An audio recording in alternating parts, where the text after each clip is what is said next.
வாழ்க்கை சில நேரங்களில் அடர்ந்த மூடுபனி போல இருக்கும். அடுத்த அடி எங்கே வைப்பது என்ற பயம் வரும். ஆனால் இறைவனுடைய வார்த்தை உங்கள் கையில் இருந்தால் குழப்பங்களுக்கு மத்தியில் ஒரு தெளிவு பிறக்கும். இன்றைய இறைவனின் வார்த்தை திருப்பாடல்கள் 119ஆம் அதிகாரம் 105வது இறை வசனம். என் காலடிக்கு உம் வாக்கே விளக்கு, என் பாதைக்கு ஒளியும் அதுவே. ஒளியின் தேவனே எம் இறைவா, இருண்ட உலகத்தில் நாங்கள் எப்படி நடக்க வேண்டும் என்று தெரியாமல் திகைக்கும் போதெல்லாம் உமது இறைவார்த்தை எங்களுக்கு வழிகாட்டும் தீபமாக இருப்பதற்கு நன்றி. இன்று நாங்கள் எடுத்து வைக்கும் ஒவ்வொரு அடியிலும் உமது வார்த்தையின் வெளிச்சம் இருக்க வேண்டும் என்று விரும்புகிறோம்.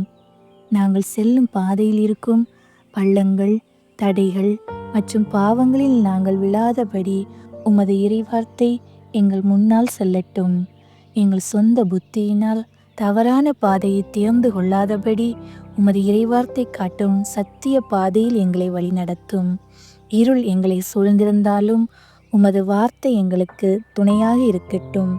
எங்கள் கால்களை உறுதியாக்கி வழிநடத்தும். ஆமேன்.